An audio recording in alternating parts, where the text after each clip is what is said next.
Yang lebih memprihatinkan lagi mungkin perlu diekspos sedikit ini, ya, anggaran bidang datun hanya 15 juta, kebayang. Satu kejaksaan tinggi hanya 15 juta anggaran kejaksaan di bidang datun. Sampai saya pernah ikut ke lapangan, ada keluarga dengan 7 anak, tidak punya suami, sudah meninggal. Saya tanya, belum pernah dapat bantuan sedikit pun dari mas pemerintah. Loh, saya juga cukup kaget. Loh, kenapa bisa? Ini kan masih di kota Pekanbaru. Jangan ada keresahan, dan mereka sempat resah dengan pendosa itu karena diperiksa kejaksaan. Padahal kami ingin mengklarifikasi, benar nggak sih diterima haknya itu.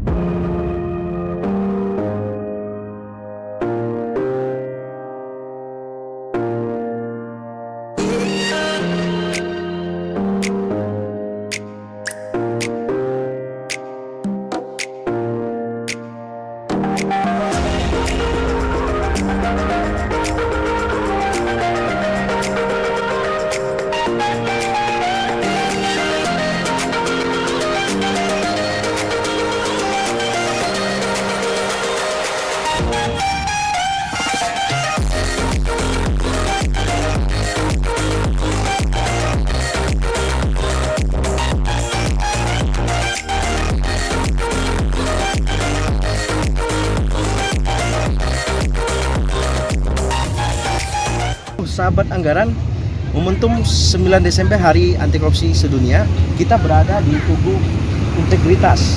Tugu Integritas ini itu dibuat, dirancang, dan disahkan, diresmikan itu pada tahun 2016 oleh Bapak Agus Raharjo, Ketua KPK, dan Gubernur itu ketika Pak Andi Rahman. Tugu Integritas ini menyimpan duka bagi masyarakat Riau. Karena apa?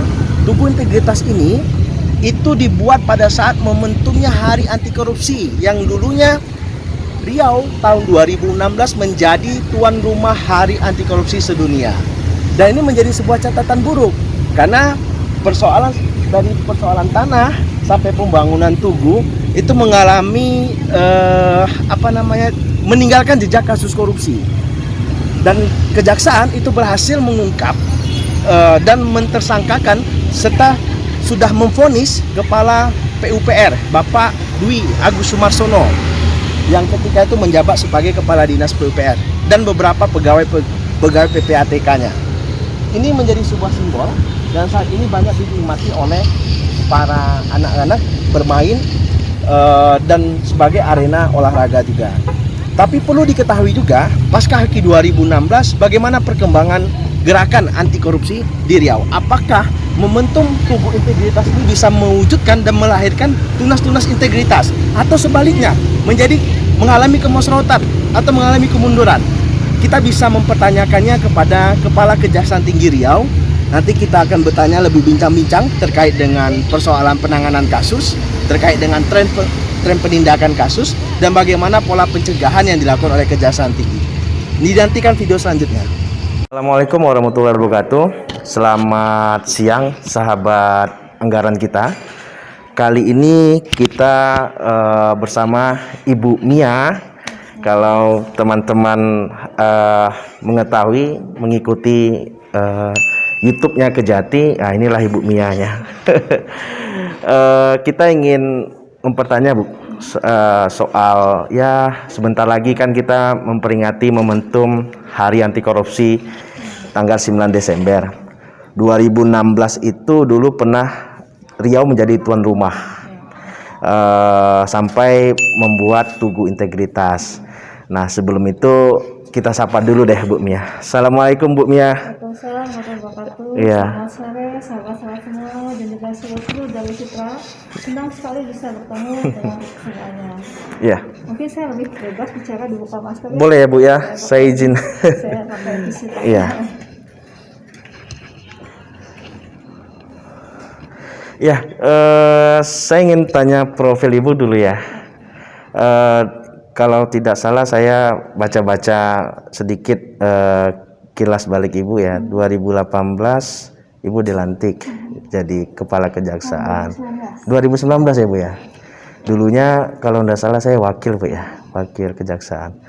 Nah, strategi apa dalam pola kepemimpinan Ibu yang sudah dilaksanakan? Misalnya dari manajemen pengorganisasian, baru yang kedua terkait dengan struktur kelembagaan Ibu bangun terkait layanan-layanan, apa yang sudah inovasi apa yang sudah dimunculkan dari Jadi kejaksaan? adalah suatu keberuntungan bagi saya pada saat saya duduk dulu jadi waka. Jadi selama 20 bulan saya bisa memantau bagaimana sih ini suatu lembaga yang sudah namanya di lingkungan sebuah provinsi yang cukup terkenal ya. Bagaimana kita pada saat itu harus bisa menjadi sesuatu yang bisa jadi punya strategi yang jelas dalam proses penegakan hukum. Kebetulan sekali saya beruntung jadi waka, jadi pada saat promosi saya hanya pindah ruangan dan saya setidak-tidaknya sudah bisa menguasai atau mempelajari karakter setempat, terus kemudian juga budaya setempat dengan dikaitkan dengan kebiasaan-kebiasaan dari teman-teman di sini. Jadi saya berpikir harus ada perubahan. Yang pertama itu adalah memang merubah sesuatu dari zona nyaman kepada sesuatu yang tertib itu agak sulit, Mas. Jadi berulang-ulang kita mencoba meyakinkan teman-teman bahwa dengan mengubah semuanya akan merasakan bagaimana nanti keberhasilannya. Dan satu hal yang menjadi panutan bagi teman-teman ini, kita harus berikan contoh. Itu kalau kita nggak contoh ya nggak jadi bisa role model, mereka nggak akan mau pasti. Jadi akhirnya saya upayakan dan sesuatu yang jadi tadi bagaimana strateginya, tentu yang pertama adalah mengubah kepada sesuatu yang harus lebih ditingkatkan lagi. Kebetulan ini sarana dan prasarana cukup sangat memadai sehingga kami tinggal menggandeng beberapa ketentuan yang bisa diaplikasikan dalam bentuk IT. Jadi karena apalagi pada saat memasuki masa pandemi COVID, jadi biasanya kan masyarakat datang ke sini untuk mengadukan apapun yang menjadi pengaduan. Nah, kami sudah mempunyai layanan PTSP yang online, ada 16 portal yang bisa diakses oleh masyarakat dalam satu layar sentuhan di genggaman handphonenya masing-masing. Jadi mau pengaduan tentang korupsi ataupun mau meminta permohonan pelayanan hukum ataupun misalnya ada hal lain yang terkait dengan uang lingkup tupoksi dari kejaksaan. Nah, disitulah kita menggunakan sarana IT memudahkan masyarakat untuk bisa berkomunikasi dengan kami kejaksaan. Kemudian yang kedua, untuk ke dalam, karena kami ingin membangun suatu kejaksaan institusi yang maju, yang modern, maka kami juga menerapkan IT juga, Pak. Jadi teman-teman semua pegawai ini yang dulu dengan harus menggunakan berbagai macam kertas untuk pelaksanaan kegiatan office, kita menggunakan sarana e-office. Jadi sudah paperless semuanya. Jadi semua surat masuk ke PTSP nanti akan dikirim pada kami, saya akan disposisi pada bagian masing-masing. Nanti semua bisa mengerjakannya dimanapun berada. Nah, itu kelebihannya pada saat kita harus work from home nggak ada terganggu karena kita punya aplikasi e-office. Kemudian berikutnya adalah layanan digital yang kita kemas dengan istilah DILAN. Di digital melayani semua pegawai kebutuhannya yang biasanya harus diajukan kepada pimpinan secara berjenjang, misalnya untuk pengajuan cuti atau pengajuan permohonan kenaikan gaji berkala karena haknya kan harus diakomodir. Nah, dulu kan permohonan tertulis, dan sekarang hanya membuka aplikasi DILAN itu, digital melayani. Nanti diajukan cuti juga sama, mengajukan cuti, tinggal aplikasinya dibuka, jadi nggak perlu berhadapan dengan pejabatnya. Itu diakses semuanya dalam satu layanan digital melayani.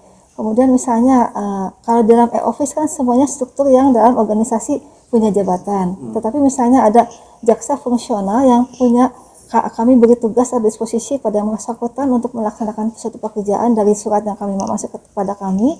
Tentu dia nggak akan bisa baca dari office, tapi akhirnya dia baca di DILAN itu, Pak, akan bunyi bahwa ada di nama dia itu ada disposisi dari saya, misalnya dari Pak Waka atau dari salah satu asisten, dia tinggal baca. Oh ternyata saya ada disposisi, ada tugas, tinggal nanti diakomodir dengan bidangnya. Kemudian jika ada tamu juga, ada tamu tetap melalui PTSP. Nanti petugas PTSP akan memberikan delivery pada kami berupa SMS. Ada tamu si A, apakah menerima? Misal kalau ya, makanya saya harus turun ke ruang tamu. Mungkin tadi sudah lihat di lantai 2 menerima tamu di sana. Jadi tidak ada lagi sarana untuk bisa mendekati jaksa ataupun petugas-petugas kejaksaan yang terindikasi mungkin bisa terjadi sesuatu yang tidak kita kehendaki. Misalnya keluarga terdakwa atau tersangka yang ingin dibantu dengan cara yang tidak benar atau tidak sesuai dengan SOP, itu sudah tidak bisa lagi karena tidak boleh bersentuhan dengan kami. Itu zona merah untuk semua tamu di sini karena ini khusus untuk pegawai. Kalau zona hijaunya di sana di PTSP. Makanya sarananya dilengkapi dengan poliklinik, terus ada juga daerah hijau terbuka, ada juga masjid. Jadi semua kebutuhan masyarakat terlayani dengan baik di sisi hijau. Kalau ini sisi zona merah di sini untuk khusus untuk kami yang pegawai. Jadi itu meminimalisir adanya kemungkinan-kemungkinan penyimpangan dalam pelaksanaan tugas ataupun perbuatan tercela karena terindikasi tergoda jaksanya oleh tamu yang datang misalnya. Jadi tidak ada lagi seperti itu. Insya Allah kami jamin itu tidak akan ada lagi seperti itu. Ya. Jadi kami mencoba merubah pola pikir, merubah kebiasaan dan merubah tentunya merubah budaya kerjanya seperti apa yang kita upayakan gitu. Kami ingin setidak-tidaknya keberadaan kejaksaan ini bermanfaat minimalnya bagi masyarakat Riau tentunya. Kita lihat tadi pagi tadi kita sampai ke sini, kita lihat layanan PTSP-nya wah keren ya. Nanti mungkin ketika masyarakat mau berkunjung atau menemui Ibu Mia misalnya kan bisa melapor dulu ke PTSP. Iya. Nah, ini poin-poin yang menarik ini Bu. Kemarin itu kan Presiden sudah mengeluarkan Kepres 54 terkait dengan Stranas PK Bu ya. Salah satunya rencana aksi itu mengamanatkan terkait dengan persoalan sistem peradilan terpadu satu pintu, yang mana koneksinya antara kejaksaan, kepolisian dengan KPK terkait dengan itu. Sampai saat ini seperti apa Bu? Karena di tahun 2018 kita pernah melakukan monitoring Bu, monitoring terkait riset itu kemarin kita ketemu dengan Pitsus langsung menanyakan soal perkembangannya. Tapi sampai saat ini masih kalau dulu kita belum dapat update perkembangan seperti apa. Kalau sekarang bagaimana Bu? Kalau sekarang yang sudah terupdate itu kan yang pidana umum. Pidana umum sudah dalam satu layanan antara kejaksaan, pengadilan, kepolisian dan LP. Jadi mereka punya akses bagaimana proses dari penjadwalan ataupun penanganan perkara sampai mana itu khusus pidana umum. Namun pidana khusus yang Bapak sebutkan tadi itu kan itu terkait dengan rencana dari pemerintah sesuai dengan yang dibuat oleh Presiden. Intinya bahwa kemarin juga kan kami sudah ditindaklanjuti oleh pimpinan di Kejaksaan Agung, ada kerjasama MOU yang diperbaiki dengan KPK. Jadi nanti kami tinggal melaksanakan bagaimana pelaksanaannya. Sampai sejauh ini kami berkomunikasi dengan sangat baik Pak dengan perwakilan KPK yang ada di sini. Di antaranya malah salah satu wakil pernah berkunjung ke sini melihat sampai sejauh mana sih proses penegakan hukum dan apa kendalanya katanya. Waktu itu datang ke sini Ibu Lili dengan beberapa jajarannya datang ke sini, terus kami juga mempunyai komunikasi aktif jika misalnya ada yang dianggap ada sesuatu yang ini bakal jadi sesuatu yang ada kendala, pasti kita akan minta bantuan kepada KPK. Jadi untuk bisa misalnya dicarikan ahlinya ataupun yang sesuai dengan kapasitas kami, karena di sini kan KPK tuh seolah-olah punya ya lebih banyak ini termasuk dukungan finansialnya. Kalau kami kan untuk ahli aja kan kami tidak dalam DIPA kami sangat terbatas, dan mereka kan ahli seberapapun besarnya biaya untuk ahli tersedia. Jadi rupanya mereka juga punya anggaran yang bisa dialihkan untuk mensupport dari instansi lain yang melaksanakan kegiatan penanganan tindak pidana korupsi. Jadi sama halnya dengan kami, misalnya kalau di salah satu kejari ada kelebihan biaya yang tidak terserap, maka akan bisa dialihkan pada kejari lain yang punya penanganan perkara lebih banyak. Nah, waktu itu kami juga karena di sini ada 7 kalau nggak salah penanganan tipikornya, jadi sudah tidak bisa dibiayai lagi karena hanya satu yang dibiayai DIPA. Maka waktu itu KPK menawarkan, nah kita sempat bekerja sama dengan KPK salah satu perkara itu yang sudah kita tangani, dan bahkan ada beberapa pihak yang harus diminta keterangan di Jakarta difasilitasi dengan diberikan tempat ini juga. Tapi karena kami juga punya Kejaksaan Agung, jadi tetap kami melaksanakan kegiatan misalnya di Kejaksaan Agung. Cuma komunikasinya sangat baik dan jadi mensupport kami juga dengan baik. Jadi tidak ada yang berusaha mencari tahu mengintip-intip pekerjaan, tidak ada. Itu mungkin cerita lama ya. Kalau kami selalu membina hubungan dengan sangat baik karena sesuai dengan amanah dari Presiden, bagaimana kita melakukan sinkronisasi untuk bisa melakukan percepatan penanganan korupsi dan tidak ada kriminalisasi, itu yang ditekankan oleh pimpinan. Ya. Keterbatasan Bu, kita dulu Fitra itu di tahun 2016 dulu pernah tracking anggaran kejaksaan ya. Kalau kita lihat dari catatan Seknas Fitra itu bahwasanya kejaksaan itu anggarannya sangat sedikit, nomor 3 ya. Kalau kita bandingkan dengan perkembangan kasus misalnya yang ditangani, agak berbanding dengan persoalan anggaran itu ya. Tapi kalau saya lihat ya, kita melihat soal di Riau itu dari catatan kita misalnya dari tahun 2016 sampai 2018 itu hanya sedikit Bu terkait dengan pengelolaan kasus, misalnya penanganan kasus. Misalnya catatan kita ada 35 Bu 35 kasus di tahun 2016 sampai 2018 hasil tracking kita. Yang kedua, kalau jumlah tersangka hanya 80 ya, 80 tersangka dan kerugian itu 187,3. Kalau untuk suap sekitar 210.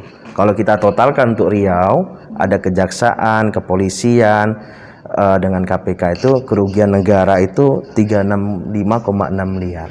Nah, update terakhir Bu, 2019 sampai 2020, itu gimana Bu penanganan kasus terkait dengan tindak pidana khusus itu? Ya. Kebetulan kan kami juga baru melaksanakan tugas pas akhir Desember 2019. Jadi kita punya itikat bahwa memang ini jangan tidur terus ya istilahnya kan, karena saya ingat 2016 sampai dijadikan tempat perayaan dari hari peringatan Hari Anti Korupsi karena dianggapnya Riau ini zona merah. Karena katanya seperti kena kutukan, hampir semua tertangkap OTT, jadi semua pimpinannya. Jadi makanya kita mengubah image itu untuk bisa menjamin kepada masyarakat bahwa tidak ada kutukan terhadap masyarakat Riau, bahwa Riau bisa berdiri tegak, bahwa melaksanakan pemerintahan dengan baik, tentunya dengan ada kemitraan dengan kami, karena ada juga proses pencegahan di kami Pak. Jadi kita juga melakukan kegiatan pencegahan, yaitu di bidang intelijen. Kalau sekarang istilahnya ada Walpam, pengawalan dan pengamanan. Di bidang Datun ada pendampingan. Jadi tujuannya adalah meminimalisir adanya kemungkinan penyimpangan. Contoh sepertinya refocusing anggaran. Ini kan sangat rawan ya, anggaran yang begitu besar dialihkan, dirubah lagi untuk memfokuskan pada percepatan pemulihan terhadap penanganan untuk pencegahan COVID. Jadi beberapa kegiatan fisik tidak bisa dilaksanakan sehingga semakin kecil, semakin sedikit. Nah, ini kan seolah bisa berebut kue. Nah, kalau tidak kita dampingi dengan benar dan kita mengupayakan bagaimana teman-teman di Satker itu bekerja dengan baik, artinya bahwa dengan upaya yang itikat yang baik tetap melaksanakan pembangunan sedemikian rupa, tapi meskipun ada pemotongan anggaran atau pengalihan atau refocusing, itu tetap intinya bahwa pembangunan tetap harus berjalan. Nah, di sini tentunya teman-teman di Satker ini juga harus kita dampingi dengan prosedur seperti yang sudah jadi tupoksi kami Pak di bidang Datun, kegiatan pendampingan ini.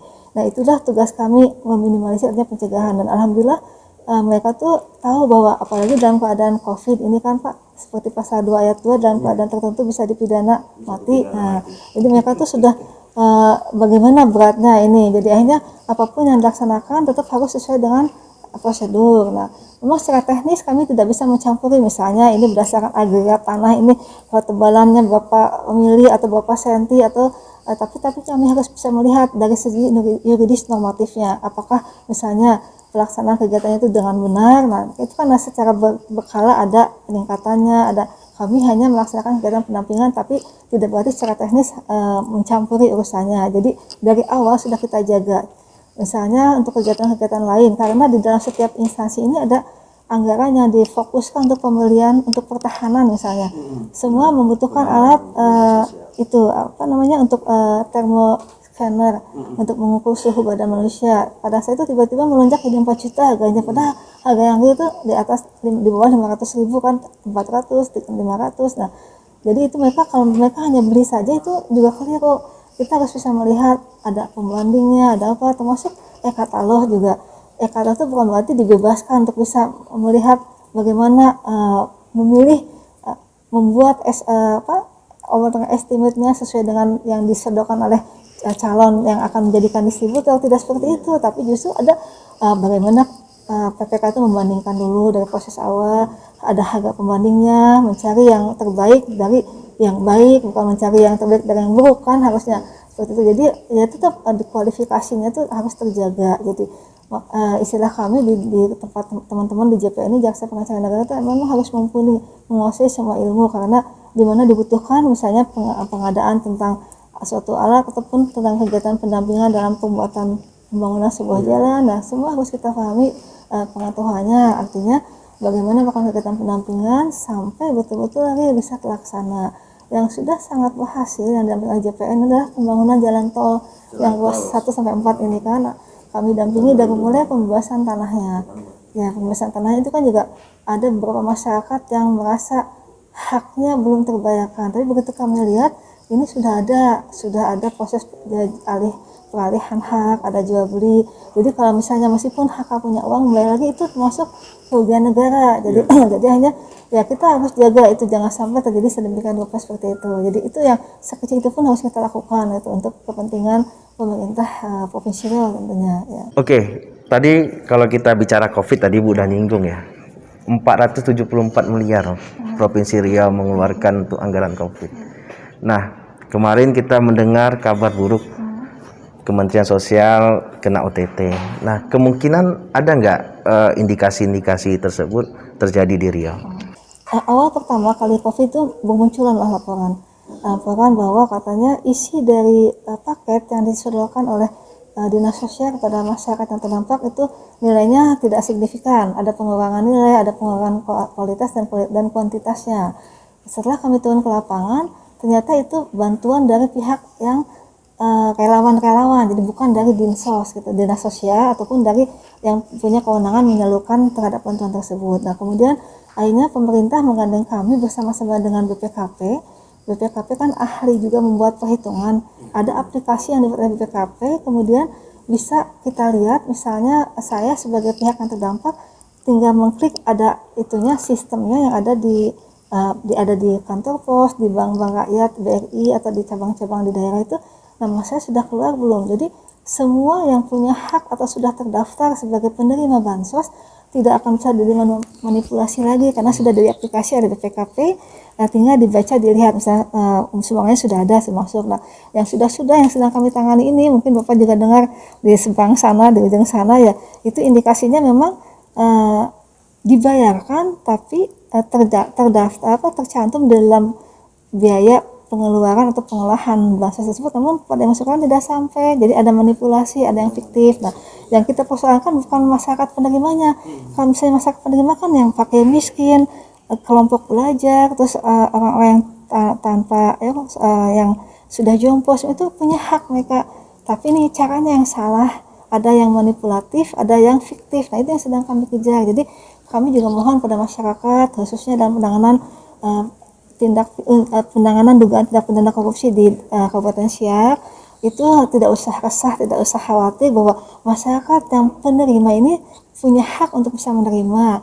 Namun kita sedang menyelidiki, sekarang sudah naik ke tahap penyidik, adanya indikasi terhadap yang sifatnya ya melawan hukum, artinya bahwa ada proses yang tidak sesuai dengan prosedural, kemudian ada yang fiktif, ada yang ketiga ada juga istilahnya manipulatif ya itu.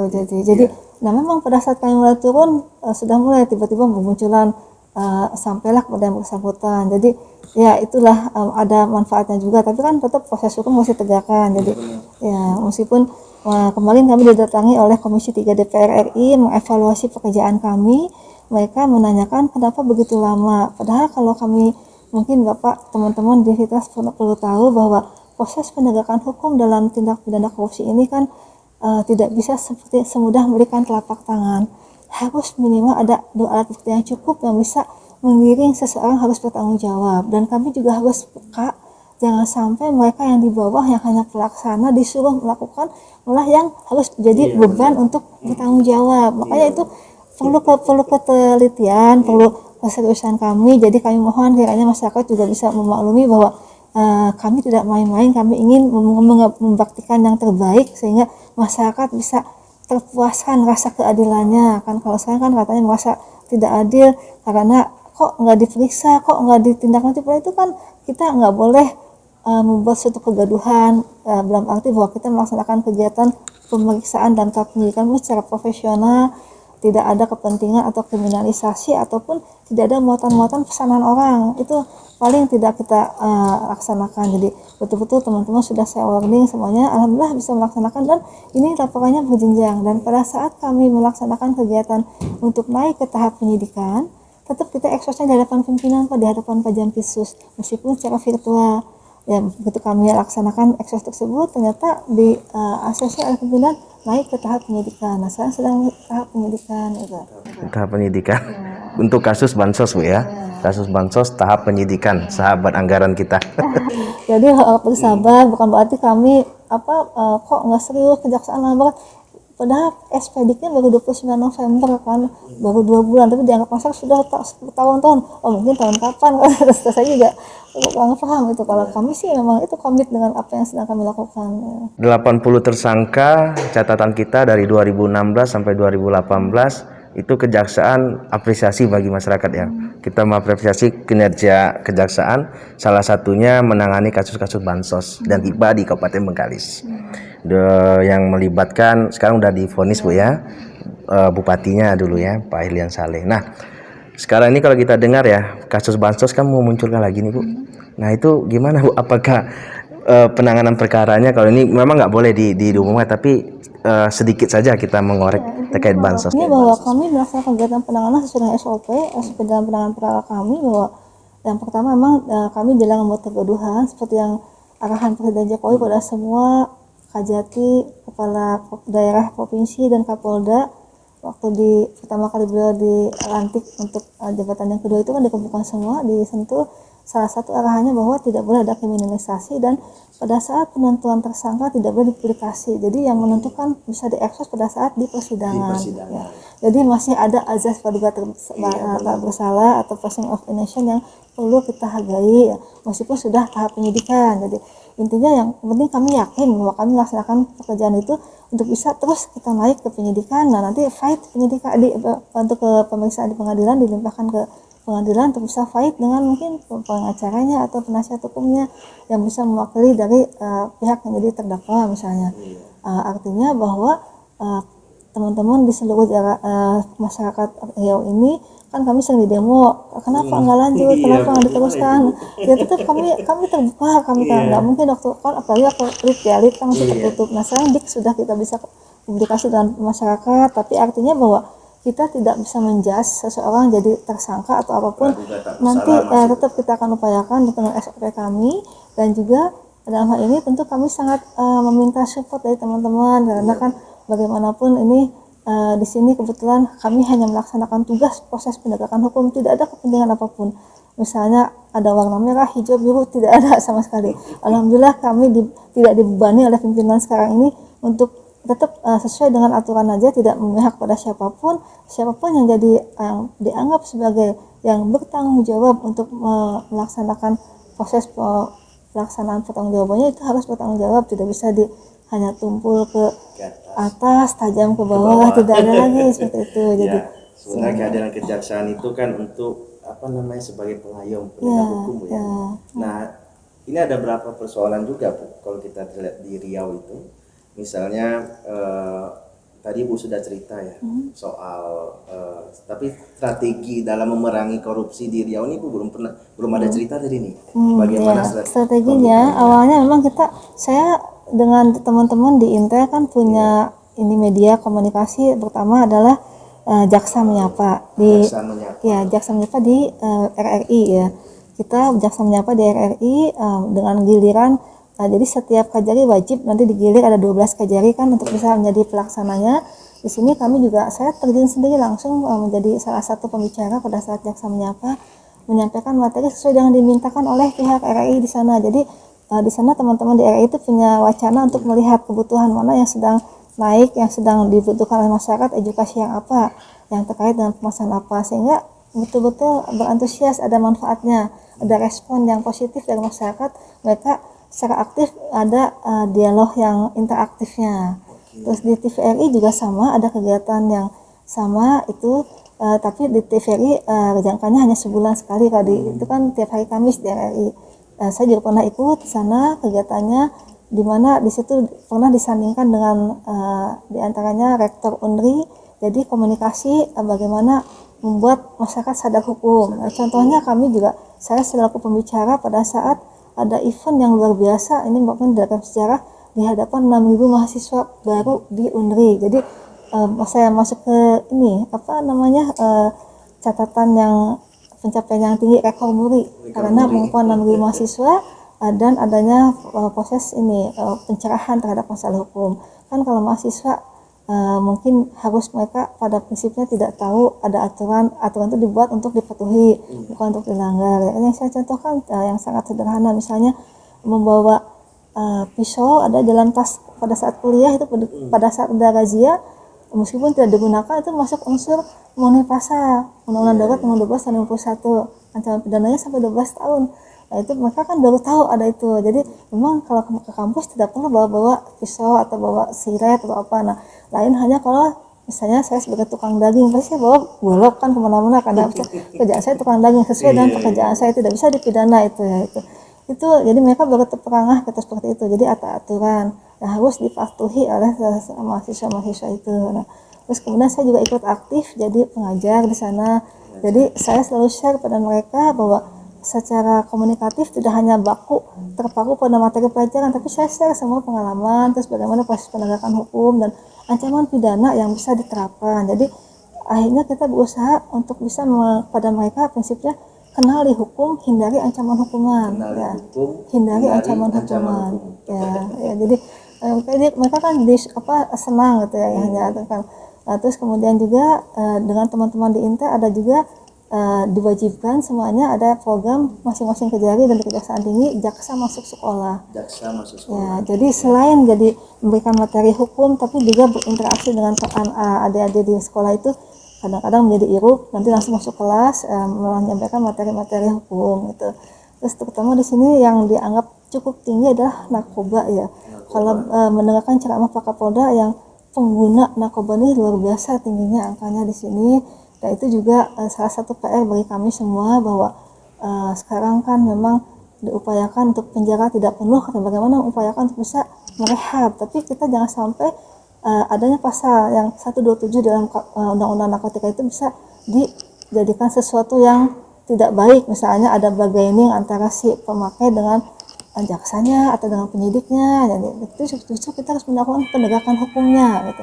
Dia bisa laksanakan rehabilitasi dengan catatan apabila ada asesmen dari dokter yang meriksanya bahwa memang dia sudah dalam keadaan parah, harus segera diperbaiki kebiasaannya. Nah, juga ada kemampuan dari yang bersangkutan, kan itu juga tidak gratis kalau melakukan itu kan, harus biayanya cukup tinggi. Jadi yang penting kita tahu kepada masyarakat, menyampaikan pesan moralnya bahwa hindari itu bagaimana kita. Nah, satu lagi Mas, di sini kami pernah diperiksa oleh pimpinan di Kejaksaan Agung karena dianggap ada disparitas tuntutan. Oke, gimana itu Bu? Jadi tuntutannya berbeda antara yang satu 7 tahun, yang satu 2 tahun. Kasusnya 12 tahun, satu 2 tahun.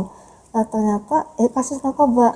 Ya, jadi kan kebetulan itu kan kalau memang kita benar, Tuhan beri kemudahan ya. Saya nggak akan lupa dalam kondisi pandemi COVID tiba-tiba diberitahu oleh pimpinan kita mau dieksaminasi. Eksaminasi artinya diberikan peringatan secara administrasi ada kesalahan dalam pelaksanaan tugas. Nah, akhirnya kami coba pelajari dan ternyata itu kan juga sudah ada kami ada bidang pengawasan sudah melakukan klarifikasi terhadap jaksanya, dan alhamdulillah semua yang tersangkut tuh bisa kita hubungi lewat virtual, termasuk terpidananya sudah masuk sel kan, 2 orang ini kita wawancara, terus pelapornya pun kita bisa hubungi dan dia sama sekali dia tidak mengetahui, tidak pernah membuat surat laporan tersebut. Jadi ini mungkin ada biasa kalau antar bandar mungkin ya istilah, mohon maaf ini bukan tidak sopan antar bandar itu kan, kalau ada yang tentang waktu yang satu berusaha untuk membuat suasana kacau. Nah sepertinya kalau saya baca sih secara psikologis itu adanya perselisihan antar bandar itu. Jadi akhirnya alhamdulillah bisa kita jelaskan bahwa memang yang 2 tahun ini dia kenapa tidak bisa dipidana sebagai pengedar yang menguasai, memiliki dan mengedarkan, tapi dia hanya mengetahui tapi tidak melaporkan. Jadi dia tuh punya warung, misalnya Mas punya warung, saya tuh di situ minum kopi, terus saya bertransaksi, tapi saya ke belakang warung. Nah, Mas tuh nggak ngecek saya tuh ngapain sih ke belakang bolak-balik. Nah, jadi itu ya jadi dianggapnya saya lebih meringankan yang bersangkutan karena dapat sesuatu. Nah, akhirnya diperiksa jaksanya, alhamdulillah tidak terbukti apapun. Memang disparitas itu bisa terjadi pada saat kita mempunyai keyakinan dengan alat bukti yang ada dan juga bisa meyakinkan majelis hakim bahwa perbuatannya sesuai dengan pertanggungjawabannya yang bisa kita ajukan tuntutan gitu. Berapa anggaran kejaksaan 2020? Anggarannya sangat kecil sekali kan, dan dalam yang lebih prihatin lagi mungkin perlu diekspos sedikit ini, anggaran bidang datun hanya 15 juta, kebayang. Satu Kejaksaan Tinggi hanya 15 juta anggaran kejaksaan di bidang datun. Padahal datun itu Perdata Tata Usaha Negara. Dia punya kewajiban menjadi jaksa pengacara negara untuk memulihkan keuangan negara atau menyempurnakan keuangan negara atau memulihkan keuangan pemerintah. Misalnya pemerintah daerah atau pemerintah pusat digugat oleh salah satu pihak, maka kita wajib menjadi jaksa pengacara negara sepanjang kita dapat surat kuasa. Nah itu ongkosnya tuh kan berperkara itu mestinya ada ongkos perkaranya. Ya, honor tidak pernah kita dapatkan karena memang free ya, tidak ada honor. Nah itu dari 15 juta itu kita harus bisa mengelola itu misalnya sebagai bantuan hukum, terus kegiatan pendampingan hukum, terus kegiatan pelayanan hukum terhadap masyarakat yang datang juga kita wajib melayani. Nah itu ada prosesnya semua, ya itu dari 15 juta itu gitu, luar biasa kan. satu tahun 15 juta Satu kejaksaan ya, kejaksaan ya. Kalau untuk soal ini Bu, perkara korupsi, tipikor juga cukup memprihatinkan ya, karena jatahnya cuma satu kalau tidak salah, tapi kita wajib mengekspos untuk bisa menaikkan perkara ini mungkin ya, artinya berarti pakai target Bu kalau staff? enggak, minimal gini aturannya, kalau misalnya dalam suatu daerah tidak ada tindak pidana korupsi baik dari penyidik Polres maupun dari kejaksaan, itu dianggap sudah berhasil membina taat hukumnya. Pembinaan taat hukum sudah berhasil sehingga tidak ada yang menyimpang, pemerintahan berjalan dengan baik, tidak ada uang anggaran pemerintah yang dikorupsi atau yang digunakan untuk sesuai dengan menyalahgunakan kewenangannya. Tapi jika misalnya di Polres ada penyidikan korupsi, di kejaksaan enggak, maka akan dimutasikan dengan direndahkan satu level.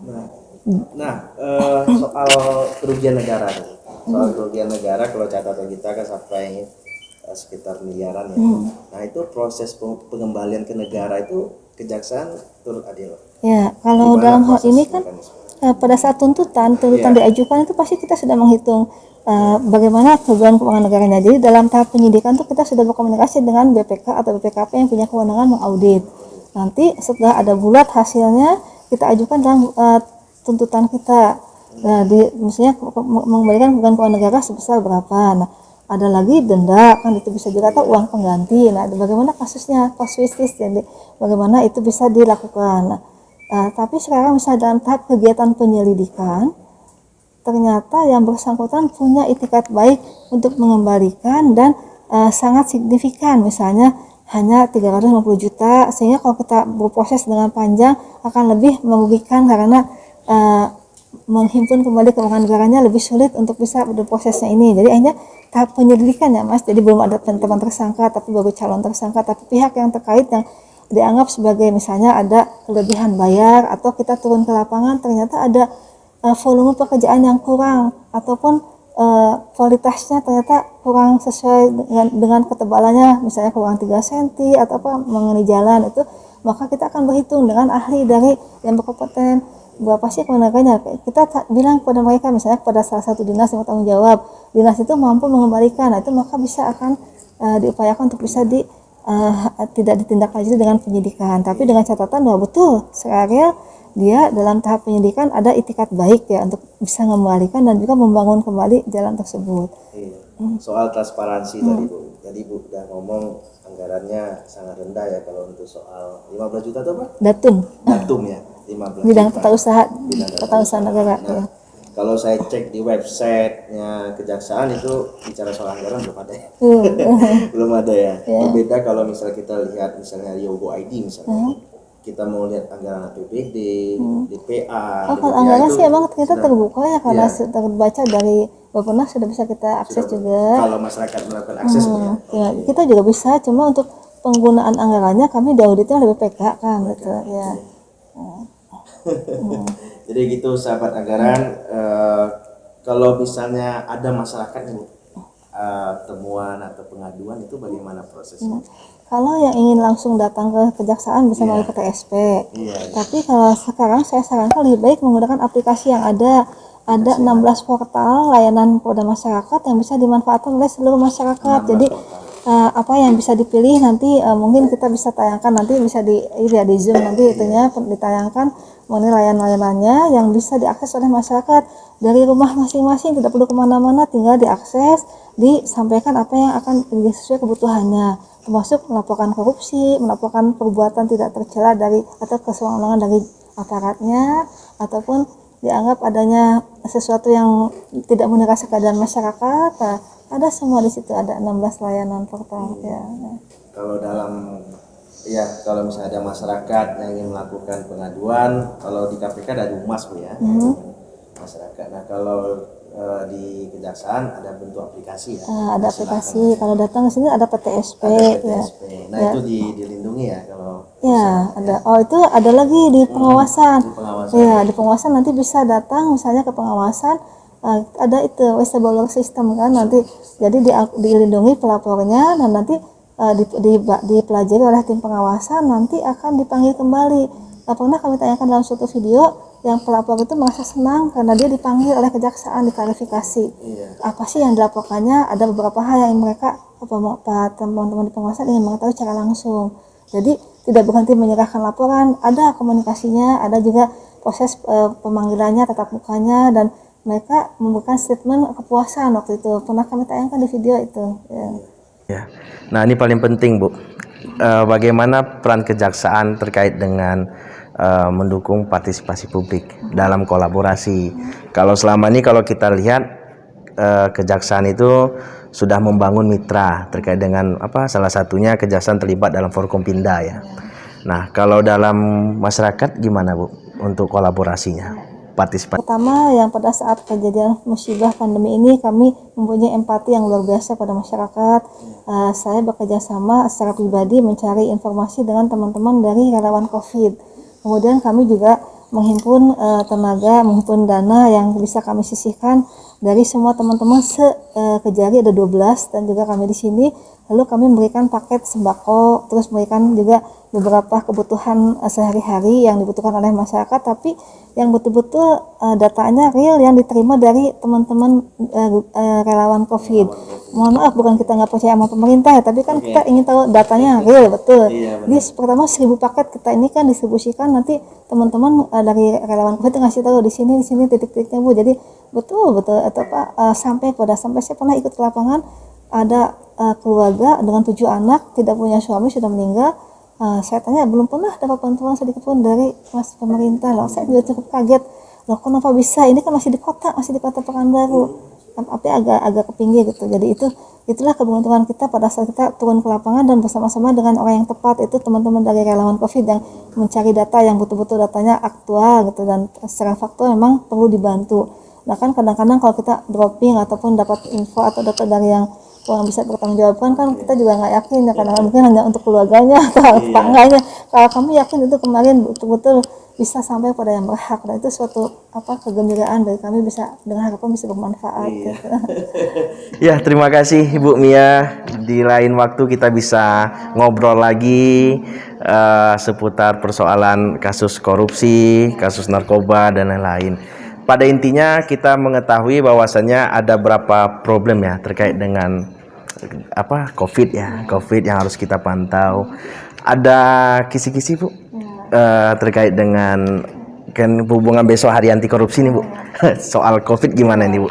Menanggapi hari anti korupsi ini, kami kan kebetulan saya sangat berharap sekali pada masyarakat bahwa apapun, sekecil apapun, kalau ada informasi yang cukup akurat, tolong disampaikan kepada kami atau pada aparat penegak hukum untuk bisa ditindaklanjuti sehingga tidak mencederai rasa keadilan masyarakat. Jadi yang seharusnya untuk pembangunan masyarakat betul-betul secara real bisa sampai dalam bentuk pembangunan itu dimanfaatkan, tidak dicawe-cawe lah orang-orang yang tidak bertanggung jawab. Terus yang kedua, di masa COVID ini ada ancaman pidana dalam pasal 2 ayat 2 tindak pidana korupsi ini bisa dihukum mati bila perbuatan pidana korupsi itu dilakukan dalam keadaan tertentu. Ini kan wabah pandemi itu keadaan khusus tertentu.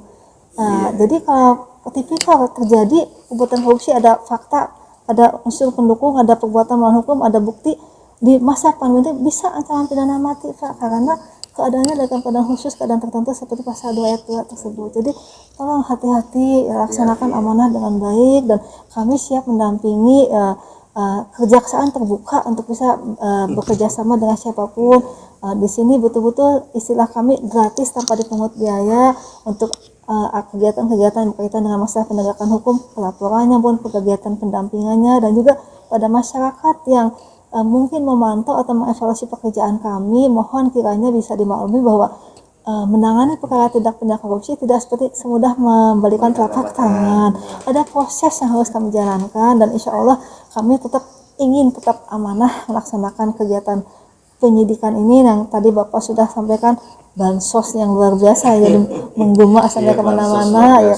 Insya Allah nanti yang penting kami akan selalu menjaga bahwa mereka yang berhak memperoleh haknya sudah pernah menerima itu tidak akan pernah kami seret ke arah ranah hukum. Itu kan berat bagi kami, nanti tanggung jawab di dunia dan akhirat gimana, karena kan kalau misalnya kita menganggap ada kekeliruan dalam penyampaian berarti yang menerima dianggap salah. Nah ini nggak bisa seperti itu, paham kami ya Pak, karena kata Pak Jaksa Agung, hati nurani harus bicara. Jadi bukan hanya buku atau ilmu-ilmu yang kita pelajari dalam KUHP, pendekatan undang-undang korupsi, tapi ada hati nurani yang bicara. Jadi mereka yang menerima ini yang sudah berhak ya sudah berhak, tapi bagaimana pelaku-pelaku yang membuat adanya fiktif, adanya sesuatu yang tidak sesuai dengan ketentuan, misalnya itu yang aku perlu diberikan warning untuk bertanggung jawab, bukan menyeret orang yang menerimanya. Jadi jangan ada keresahan, dan mereka sempat resah dengan pendosa itu karena diperiksa kejaksaan, padahal kami ingin mengklarifikasi benar nggak sih diterima haknya itu. Jadi jangan takut diperiksa kejaksaan ya, sebenarnya untuk memberikan verifikasi saja ya, klarifikasi. Oke sahabat anggaran, terima kasih Ibu Mia.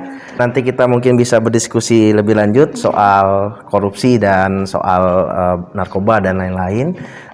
Saksikan terus channel anggaran kita, dan jangan lupa bunyikan lonceng, like and comment. Salam. Terima kasih Bu.